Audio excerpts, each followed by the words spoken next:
भाइयों बहनों नमस्कार। All India anganwadi news channel में आपका स्वागत है। चैनल से जुड़ने के लिए नीचे दिख रहे रेड कलर के सब्सक्राइब बटन पर आपको सबसे पहले क्लिक करना है। फिर साइड में एक नोटिफिकेशन बेल यानी घंटी बन के आएगी, उस पर जब आप दबाएंगे तो 3 घंटी आपको दिखेंगी, जिनमें सबसे ऊपर आल वाली घंटी आप लोगों को दबा लेनी है। आंगनबाड़ी सेविका सहायिका मिनी बहनों, आज दोपहर की सच्ची खबरों में आप सभी का स्वागत है। बहनों, कुछ जिलों से और भी मैसेज आए हैं आप सबके पीएलआई से जुड़े हुए, तो देखते हैं कौन कौन से जिले में कौन कौन सी बहनों का पीएलआई यानी प्रोत्साहन राशि यानी अतिरिक्त जिसको मानदेय बोलते हैं उत्तर प्रदेश में, वो लगना शुरू हुआ है। तो यहाँ पर बहन है जिनका नाम है शिखा, जो कानपुर देहात से आती हैं, उनका भी जो पीएलआई है 1500 वो लग गया है। संगीता बहन आती हैं सीतापुर से, उनके वहां पर मिनी कार्यकर्ता है 1250 रुपया लग चुका है। साथ ही मीरा देवी बहन शाहजहांपुर से आती हैं, उनके वहां से भी उनका 1250 लग गया है, क्योंकि ये मिनी वर्कर हैं। ऐसे ही आपको बता दें और भी बहन है सुधा बहन, जो कि हरदोई जिले से आती हैं,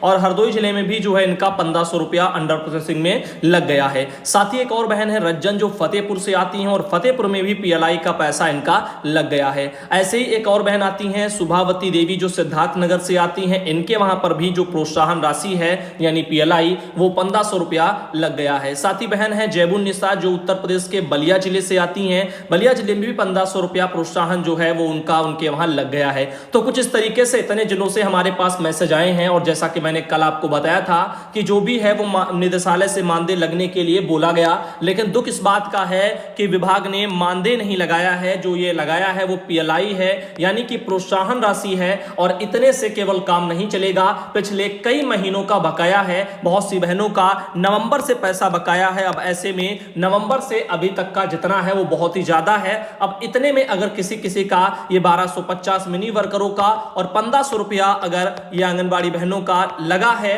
तो ये पर्याप्त नहीं है। विभाग से कहना चाहूंगा जितनी जल्दी हो सके बहनों के अकाउंट में उनका पूरा बकाया जो है वो सब भुगतान किया जाए। बहनों की जो है ऐसी यहां पर मांग है। साथ ही साथ बहनों चलते हैं आगे और आपको बताते हैं, जैसा कि आपने कुछ मैसेज देखे हैं, अब आपको बता दें बिहार से जो 2 सरकारी आदेश निकले थे, जिनमें से एक आपको सुबह दिखा चुके थे और एक दोपहर को बोला था, आज दोपहर का देखिए। तो बिहार सरकार से कल साथ ही में एक ये भी लेटर निकला है निदेशक जी का और सभी जिला प्रोग्राम पदाधिकारियों के लिए, और सेम टू सेम वैसे ही उसी विषय को लेकर के यहां पर लेटर है कि पूरक पोषाहार संचालन एवं 3 माह का जो चावल है वो क्रय करने के लिए पोषाहार स्थायी अग्रिम खाता से राशि अंतरण करने के संबंध में है। तो यहां पर 3 महीने की राशि के बारे में बताया जा रहा है, और इसमें कह रहे हैं कि 2022-23 में पूरक पोषाहार का संचालन एवं 3 माह के लिए WBNP योजना के अंतर्गत जो चावल है उसके आवंटन के अनुरूप राशि जिला स्तर पर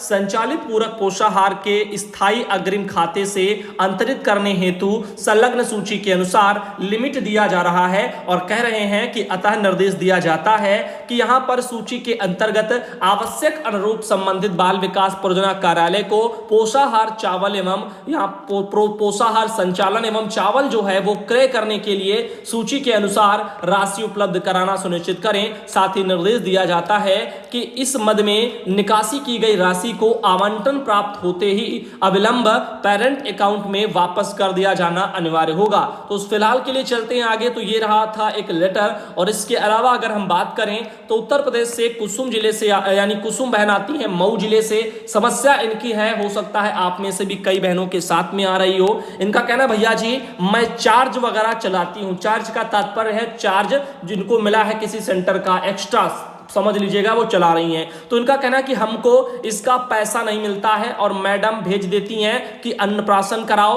अब हम कैसे कराएं आप बताएं। तो बिल्कुल सही बात है, बहुत सी सहायिका बहनें भी होंगी जिनको आंगनबाड़ी केंद्रों का चार्ज दे रखा होगा विभाग ने।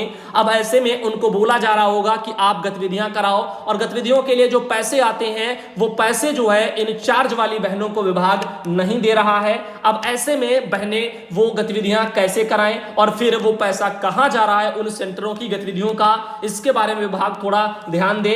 तो इससे अच्छा है जब तक भर्ती नहीं होती है, और अगर आप ऐसी गतिविधियां कराते हो जो फंडेड है, जो बाकी केंद्रों को उनका चार्ज जो है विभाग भुगतान करता है, तो इन बेचारी चार्ज वाली बहनों को भी जो है आप विभाग को वे भुगतान करना चाहिए। इस बारे में आप सबका क्या ख्याल है, आप कमेंट बॉक्स में अपनी राय जरूर देना। साथ ही साथ आपको बता दें आनंदमती बहन आती हैं बलरामपुर जिले से और बहन ने कहा है, सुधांशु भैया नमस्ते, मेरा नाम आनंदमती है, मैं एक आंगनबाड़ी कार्यकर्ता हूं, ब्लॉक इनका रेहरा बाजार इनका जो है और जिला इनका जो है बलरामपुर है। और इनका कहना है कि भैया जी हमारे नाम राशन कार्ड है। तो आंगनबाड़ी बहन है ये और इनके नाम से राशन कार्ड है, राशन कार्ड के पात्र हैं या नहीं ये जानकारी चाहती हैं। तो पहली बात तो आप सब बहनों खुद से सोचिए किसके घर में क्या क्या जो है सुविधाएं हैं, कौन कितना अमीर है कितना गरीब है, इसके बारे में मुझे थोड़ी जानकारी है। अब ये जो आनंदमती बहन है इनके घर में क्या क्या है, कितनी जमीन है या क्या प्लाट है या जो भी है XYZ, हमें क्या पता होगा कि आप जो है वहां पर राशन कार्ड की पात्र हैं कि नहीं है। इन चीजों इन मानकों के आधार पर जो भी हाल ही में चल रहे हैं, जो अपात्रता के लिए जो घोषित किए गए थे, तो ऐसे में आप उस वीडियो को देखिए जिसमें मैंने बताया है कि अगर आपके पास ये है तो फिर आप जो है राशन कार्ड की पात्र नहीं है। तो उससे आप अपना अपना डिसाइड करिए। ये हम थोड़ी अंतर्यामी हैं जो बता देंगे यहां से कि आप पात्र हैं कि नहीं है, वो तो आपको सोचना है। जो नियम कायदे बने हैं मैं उनको दिखा सकता हूं, आप उनको अपना मिलाइए, देखिए क्या है क्या नहीं है। और बाकी अगर आप आंगनबाड़ी वर्कर बहन हो और फिर सोचती हो कि हमें राशन कार्ड मिलना चाहिए कि नहीं,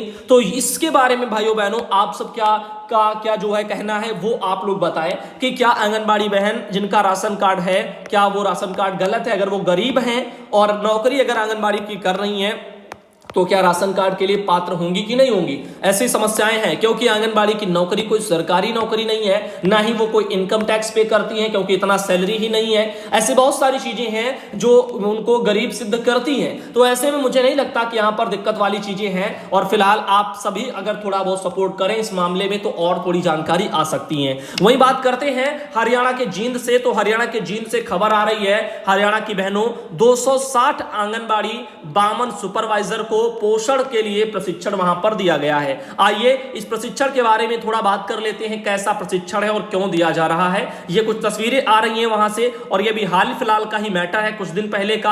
आप सबको बताना चाहेंगे, बताया जा रहा जींद जिले में कि DRDA के सभागार में महिला बाल विकास विभाग की ओर से पोषण ट्रैकर प्रशिक्षण शिविर का आयोजन किया गया। इसमें जिले भर की 260 कार्यकर्ता और 52 सुपरवाइजर, सभी डाटा एंट्री ऑपरेटर, इन सब ने भाग लिया था। शिविर में मुख्य वक्ता के रूप में पोषण ट्रैकर की राज्य सलाहकार गुरनीत कौर जी और रूपाली ने जो यहाँ पर शिरकत की थी, यानी कि वो आई थी। साथ ही प्रशिक्षण शिविर पोषण ट्रैकर ने जो यहाँ पर उसमें कहा गया कि सबसे पहले सुपरवाइजर और आंगनबाड़ी वर्कर के मोबाइल में पोषण ट्रैकर ऐप डाउनलोड करवाया जाए। इसके बारे में विस्तृत जानकारी देते हुए डाटा फीड कराना बताया गया है। और उन्होंने कहा है कि पोषण ट्रैकर में गर्भवती महिलाओं को कलर के अनुसार बांटा गया है। इसमें हरे रंग में जो है पहली 3 तिमाही वाली और पीले रंग में दूसरी 3 तिमाही वाली और लाल रंग में अंतिम 3 तिमाही के बारे में बताया गया है। तो बहनों जो गर्भवती महिलाएं हैं जिनके सामने आपको कलर दिखते हैं, तो उनमें हरे रंग का तात्पर्य है कि पहले 3 माह की गर्भवती महिला को हरे रंग का होता है और उसके बाद में जो है दूसरे 3 माह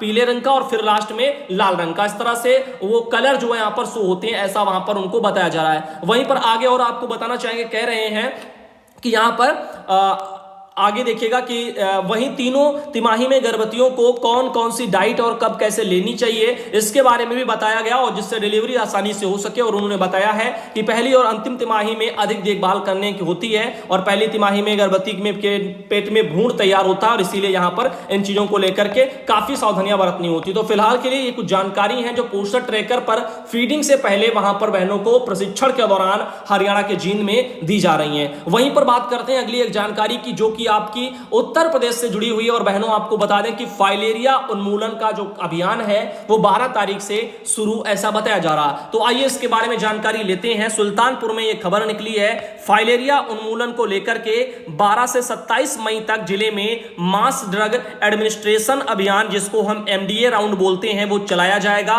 इसके तहत घर घर जाकर के फाइलेरिया से बचाव की दवा खिलाई जाएगी। और CMO डॉक्टर धर्मेंद्र कुमार त्रिपाठी उन्होंने बताया है कि फाइलेरिया या हाथी पांव जैसे गंभीर रोग के उन्मूलन के लिए हर वर्ष सामूहिक दवा सेवन जो है कार्यक्रम चलाया जाता है। 12 से 27 मई तक जिले में MDA यहां पर कार्यक्रम आयोजित किया जाएगा। प्रशिक्षित प्रशिक्षित स्वास्थ्य कर्मी घर घर जाकर के लोगों को फाइलेरिया रोग के बारे में जानकारी जो है प्रदान करेंगे और जागरूक करेंगे, अपने सामने दवा भी खिलाएंगे। तो 15 दिनों तक टीमों पर घर घर जाकर के लोगों को वो दवा पिलाएंगी और ये जिम्मेदारी होने वाली है। और अभियान के तहत 12 से 27 मई तक ये आपका चलेगा, एमडी राउंड वगैरह जो सुल्तानपुर में। तो सुल्तानपुर जिले में ये कार्यक्रम जल्दी चलने को आपको जो देखने को मिल सकता है। फाइलेरिया के लक्षण क्या होते हैं उसमें आपको बता रहे कि आमतौर पर इसके लिए कोई लक्षण स्पष्ट रूप से दिखाई नहीं देते हैं। बुखार है, बदन में खुजली है, पुरुषों के जननांग और उसके आसपास दर्द और सूजन की समस्या, पैर हाथ में सूजन, हाथी पांव और हाइड्रोसील इसके मुख्य रूप से प्रभाव होते हैं,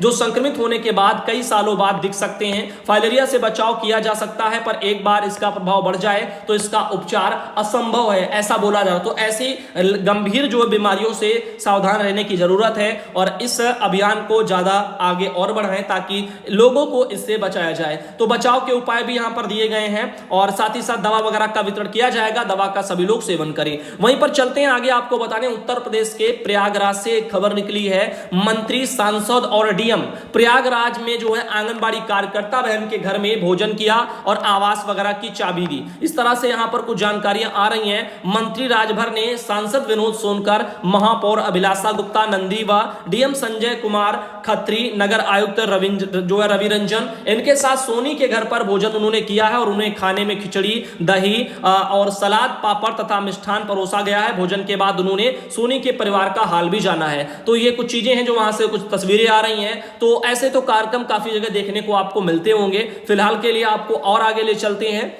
और आपको बताना चाहते हैं, जैसा कि आप यहाँ पे देख पा रहे हैं, एक ये बहन है जिनका नाम है मंजू जायसवाल, जो सुल्तानपुर से आती हैं और बच्चों का अन्नप्राशन वहां पर मनाया जा रहा है। साथ ही एक ये बहन आती हैं मनोज वर्मा, जो कि बिजनौर से आती हैं, वहां से उन्होंने अपने वहां अन्नप्राशन की फोटो भेजी है। साथ ही एक ये बहन आती है सीता जौनपुर से, वहां पर भी अन्नप्राशन मनाया गया है, बहन ने अपने वहां से फोटो भेजी है।